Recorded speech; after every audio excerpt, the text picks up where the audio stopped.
So, hallo und herzlich willkommen zurück bei Agatha Christie, die ABC Murders. Wir machen mal hier weiter, ne? Was weiß man über Kast? Okay.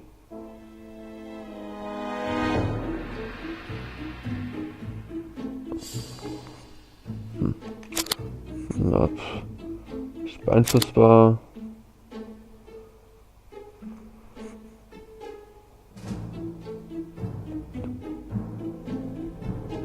Kast versucht seine Reisekrankheit dadurch zu besiegen, indem er häufig den Zug nimmt.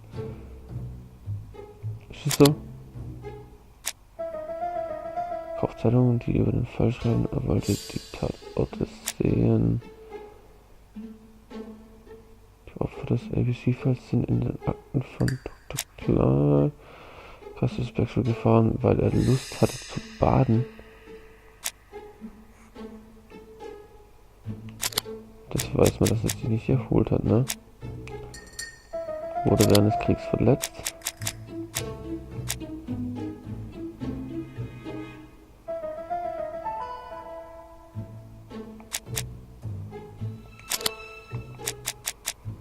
Sage mal.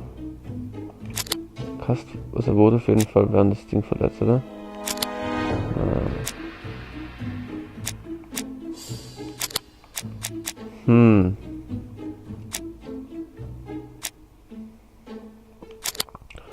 Die zwei Sachen mache ich ja meistens nicht.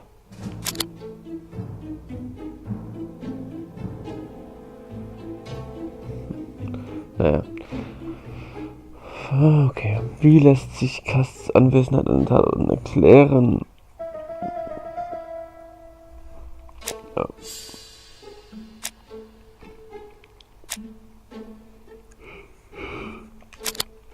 Er hat einen Auftrag gekriegt, ne?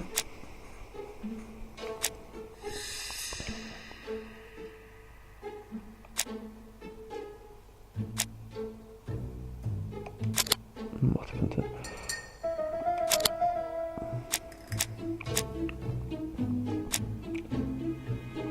Hä?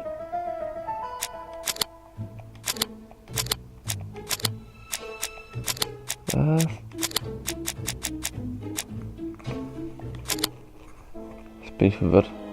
Wie lässt sich Kasts Anwesenheit an den Tatorten erklären? Ja. Hä? Er wollte sich die ansehen, oder was? Was wird daraus mit ansehen, oder nicht?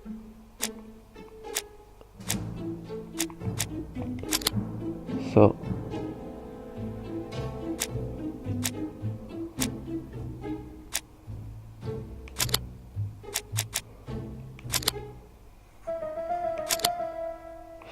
Was? Das gibt doch keinen Sinn.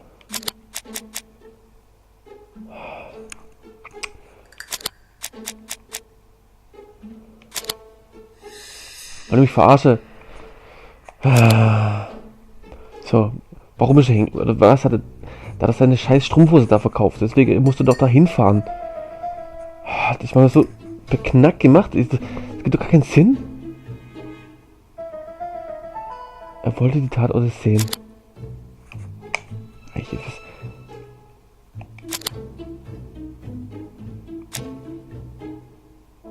Direkt verkaufen. Zufall, mehr oder weniger, ne?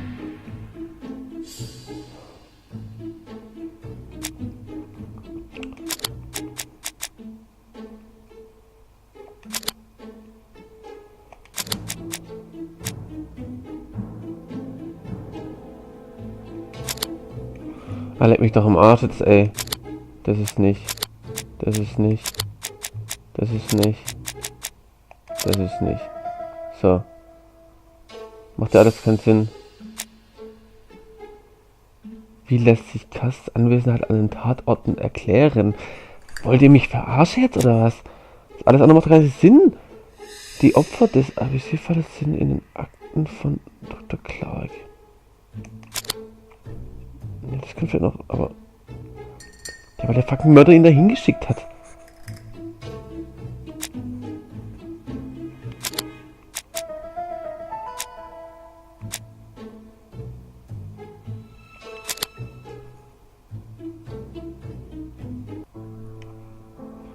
Dr. Clark's patients' records provided a very useful list of potential victims, sorted by alphabetical order.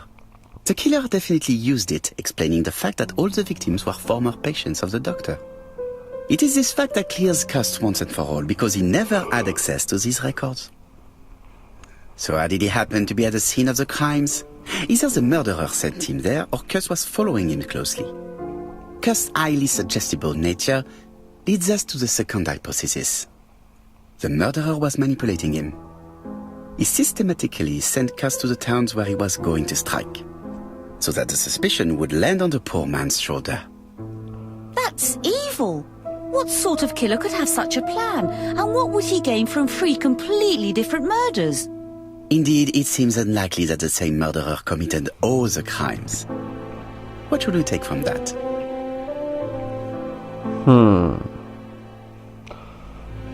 Einziger Mord. Mörder aus Vergnügen tötet. 3 Mörder gibt. Just one murder was of benefit to the murderer. The others were just diversions. On reflection, there is only one conclusion. The murderer killed once out of interest and twice to divert our attention. This reasoning points at 2 potential culprits. Franklin Clark. Donald Fraser? Yes, mademoiselle. That's good thinking. Mr. Fraser may have killed Betty out of jealousy. Mr. Clark may have killed his brother in order to inherit his large fortune. Both have a motive. But Donald did not have access to Dr. Clark's records. Please allow me to disagree with you, mademoiselle.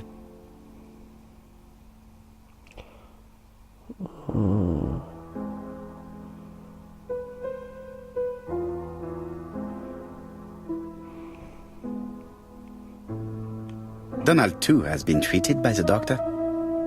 You're quite wrong, Mr. Poirot, and it shouldn't be difficult to prove. Oui, please excuse me. It was a slip of the tongue. This is what I wanted to say. Donald, Sir Carmichael was one of your firm's customers. We found a surveyor's report among his papers that proves it. It doesn't prove that I went to Comeside. You could have done it. And you may have used the opportunity to take a look at Sir Carmichael's records. You think I'm guilty? You or Mr. Franklin Clark? That's ridiculous. Both of you have a motive. The question is, which of you has the profile that most resembles the murderer? Let us now try and get our brain cells to work. Okay. Ist Donald clever? Wer ist nochmal Donald ist der Linke, ne? Der da. Ich im Zug ausruhen. Ich mag Züge. Für Frauen.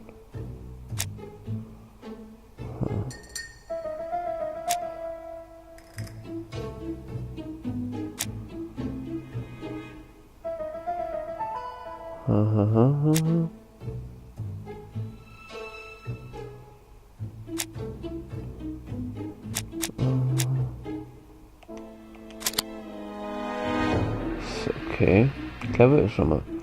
Selbstsicher.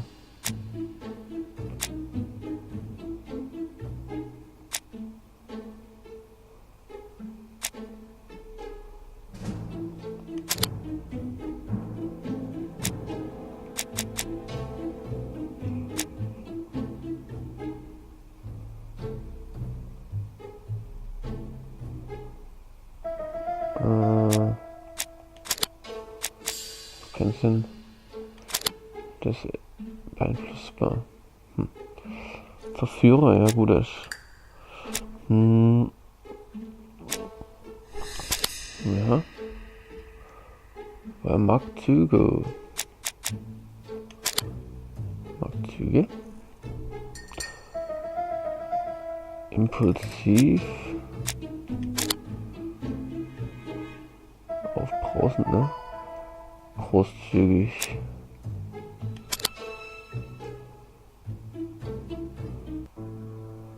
Ladies and gentlemen, Donald may share many character traits with the murderer, but he does not have his cold indifference. He has a temper. It is hard to imagine him planning anything. Also, jealousy is his motive, and crimes of passion are rarely planned. Right, I suppose it's my turn to be subjected to the same scrutiny. Absolument, Mr. Clark. Let us now try and get our brain cells to work. Okay. Clever ist mit Sicherheit, oder? Also mal kurz von links, von rechts anfangen. Dann alle Personen übernommen. Flugteile beginnen. Zugtickets.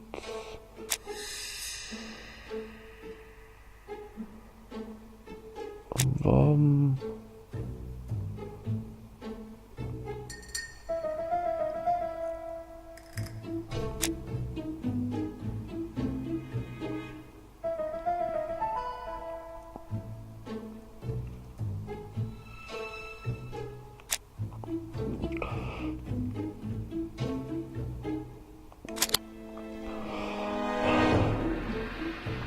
Brillant. Okay. Kleinen Moment.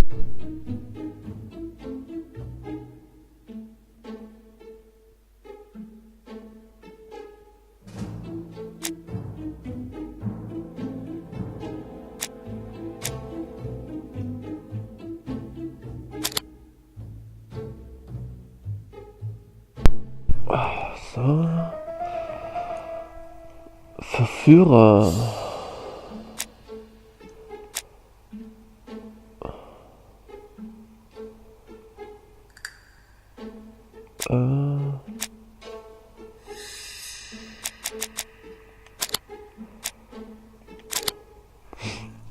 Okay.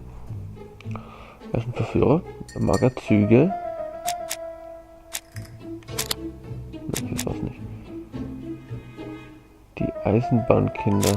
Ah ja. Okay. Impulsiv.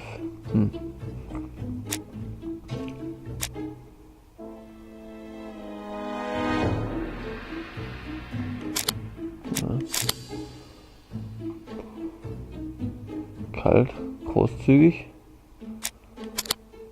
geizig, großzügig. Oha. As you have all seen, there is a disturbing similarity between Mr. Clark's profile and that of the killer. In actual fact, it is exactly the same. Mr. Poirot, your psychological studies are interesting, but your conclusions do not add up. Why would I have wished my brother's death? The inheritance is lawfully mine. I just have to wait. No, you had to act quickly.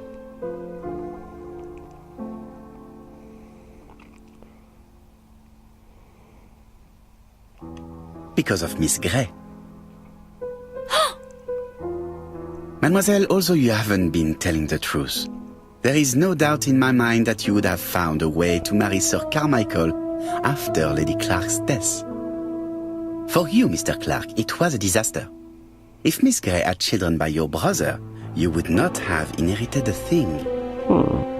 You realized the danger after reading several letters from Comside, especially one in which your brother opened his heart to you. So you hurried home from China, and you took action. In truth, Cust was no more than a puppet manipulated by the real culprit. You, Mr. Clark. Such an imagination, Mr. Poirot. In fact, nobody manipulated Cust. The famous instructions he received by post. He wrote them on the typewriter. We know that for sure. Oh no. You know perfectly well. That is not true. Eh bien voilà. Light has now been shed on the ABC murders. Your theories are ingenious, but you haven't any proof. One point to him. For the moment, I have no material proof. Either I admit to it, or I bluff.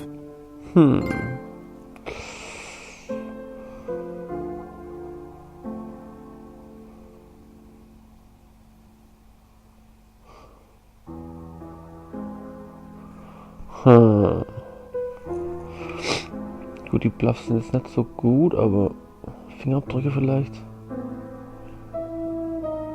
Ja,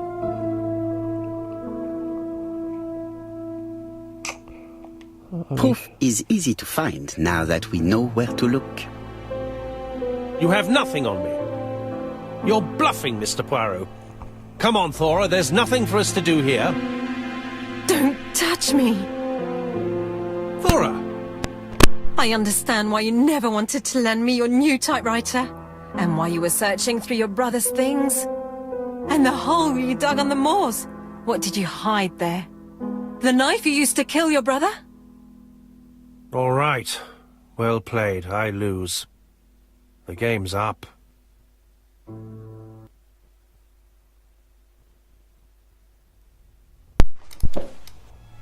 Don't come near me! I'll never let you take me, Mr. Poirot.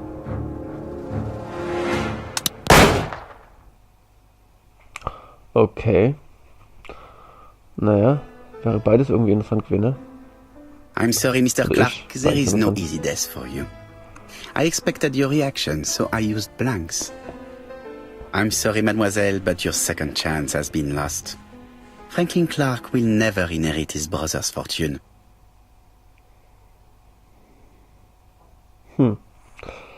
Okay. Scheint, als wär's das gewesen, wa? Haben wir den Fall gelöst?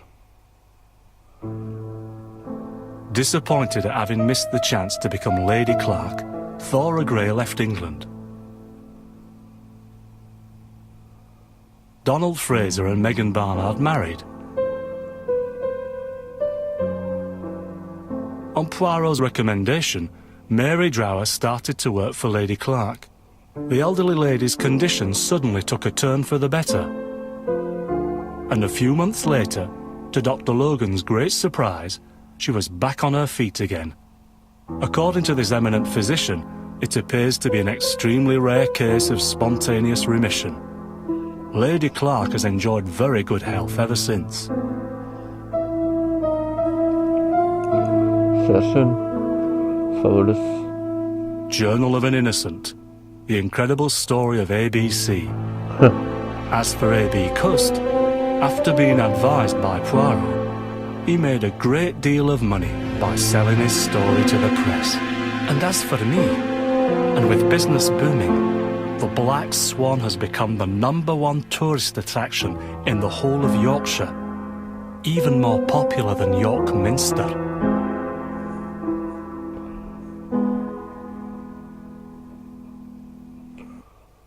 Scheint, als wäre das gute Ende. Ich weiß nicht, ob man jetzt noch großartiges anderes Ende haben kann, aber man kann ihn ja, so wie es aussieht, auch sich erschießen lassen, ne? Das wäre ein bisschen nicht so schön ausgegangen. Ich weiß es nicht.